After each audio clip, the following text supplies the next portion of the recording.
Album's been done for a while. It comes out in October. Okay. So you know, this month has been just doing a lot of festivals, kind of like kind of just getting everyone aware, that we're back. Got a new record coming out. So far, we posted some stuff like a new song online and everything. The response has been great.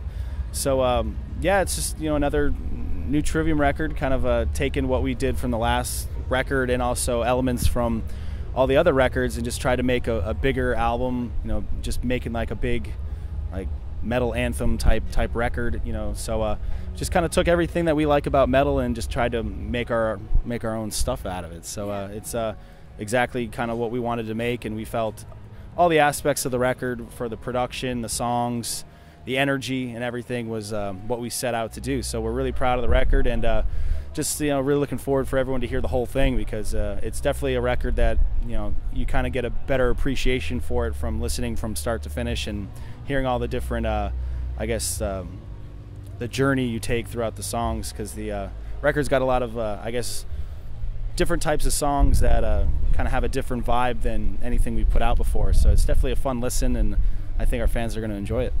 I listened to the new single the other day, the one that was released on July 31st, I believe. Yeah, and I was immediately struck by the fast pace, and it seemed very heavy. How would you describe the sound of Vengeance Falls? Would you say that it's heavier than previous albums?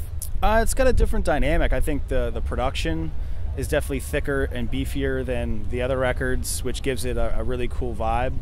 And it's definitely got a lot of it's more groove oriented than trying to be like super fast all the time or technical.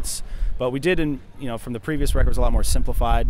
So there definitely is moments where musically it gets a little bit more on the the flashy side and everything like that. But it was really just about, we just really wanted to take the vocals. There's so many bands that just like scream all the time and everything, and having a vocalist who can really sing and it's got a good voice and a good range, we really wanted to take that element and I guess expand upon it and bring it to the forefront and challenge ourselves, because we can write something and scream on it, and it's you can do that, but having an extra element of melody on top of the aggression adds more. I just feel adds more I guess uniqueness to the song, and also adds to the song because it's just got so much more going on that can grab you. So it's definitely, it's still got the screams in there here and there and backup parts, but definitely that wasn't like our focus of just trying to throw in a bunch of screaming for the sake of it. So yeah, it's definitely a little bit more of a, I guess, overall for a record with all the vocals and everything going on, it definitely takes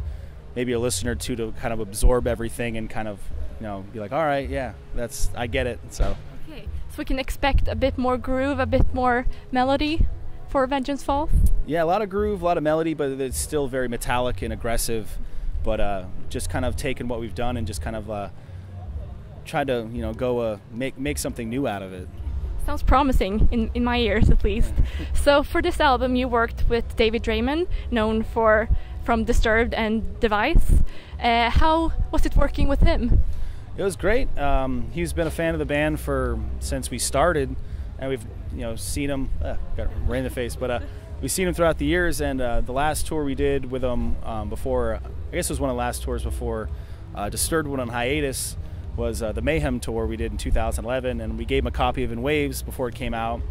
And I guess a few days later he listened to it a few times or whatever, and he came up to us and said how much he really liked what we did on the record and liked the progression of where we're headed, with tapping into a lot of like the groove and the melodic side of things on top of it. So he really enjoyed what we were doing, and he said, Disturbed's going on hiatus. There's a lot of other things I want to kind of like, I'll have time to be able to try out all these different avenues he's wanted to do. And one of the things he's wanted to do was produce another band and kind of get in on the production side of things. And we talked with him for a while. One day we went to his house on tour on a day off, and we just sat around, had some beers, and just talked about kind of like what he was thinking, and we told him what we were thinking, what we wanted to kind of move forward with the next album. And a lot of the points, we all had like kind of like the same kind of vibe of what we hear the next record being like. So it just seemed like a natural fit. We never talked to anyone else about doing the record. It just seemed like it was the perfect timing to work together, and it really was a lot of fun. It was like a whole new way of making a record, the whole process of doing it, which kind of helped us make the record more efficiently and faster. And also him being a vocalist, you know, Matt's never really worked with someone in the studio that's like a singer, so he had someone that he could really kind of you know, bounce ideas off of and just kind of learn like different vocal techniques in the studio that helped him, you know, with his performance. So I think the record came out great, and you know, David really had a lot of, you know, interesting ideas for just like song structures and kind of like taking a riff and like kind of telling us like, hey, that riff needs something more to it, it's a little too plain. So he really, you know, having an extra ear after working on the stuff for like a year, having I guess a fresh perspective on it, he definitely threw a lot of stuff at us to try out with our music, and just kind of push us to think differently out of the box. So you didn't regret collaborating with David? No, I think the songs came out great. Matt sounds the best he's ever sounded on the record, and it was all about just getting the performances and having that energy to the records, and he was, you know, he was definitely a big fan of the groove side of things. So the material we had, he was really excited to work on it with us, because it just had like that just festival, you know, big open, you know, headbanging, you know, type sound to it. So it worked out great, and you know, he's super excited about it. He you know, he's been championing the record because he's out touring with Device, so he's been you know, pushing it like he's technically like working on the record. You know, the producer's kind of like the fifth member of the band, kind of like working alongside everybody. So he's out there, you know, pushing the record like we are. So he's been a big supporter and a big you know, I guess like a booster of the new record.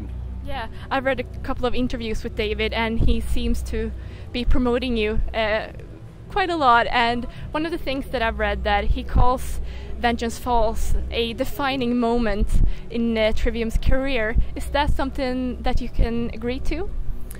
I think so. It's definitely this record. I don't think we would have been capable of writing a record that sounds like this, you know, 2, 3, 4, 5 years ago. It just has like this extra, you know, extra element of just the maturity, and just, I don't know, it just sounds next level for us. Just like the way everyone sounds, I guess individually and as a whole, it just sounds bigger and more epic than we've sounded previously. And we just kind of, you know, after all the years of making records, we just kind of learned how to accomplish what we have on our heads, to get it out, like, instead of you know, it's like we have an idea in our head, and then you know, we're able to execute it efficiently, and you know, to the point where, you know, we're like, that's exactly what we're looking for. So that's how we feel this record, every aspect of it, from the art to the promo to the music. I think we definitely spot on. Okay, so you feel very positive about the future of Trivium? Yes, very much. Everything's going really, really well. Glad to hear that. Okay, so this year is the 10th anniversary of your debut album, Ember to Inferno. Are you going to celebrate that in any way? Is there something you can reveal? Nope. Okay. Well, I guess having a 10-year anniversary of a record doesn't really help when it's the kind of like the baby record of it was very small.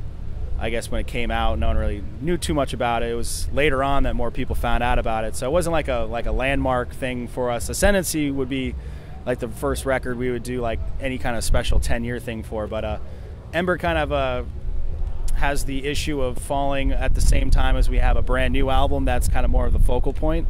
But you know, that record we always play at least a song or something live, like when we do headlining shows. So we always try to get it in there. And but there's not going to be like, you know, playing the whole album live or anything like that. So sorry if anyone was looking forward to that.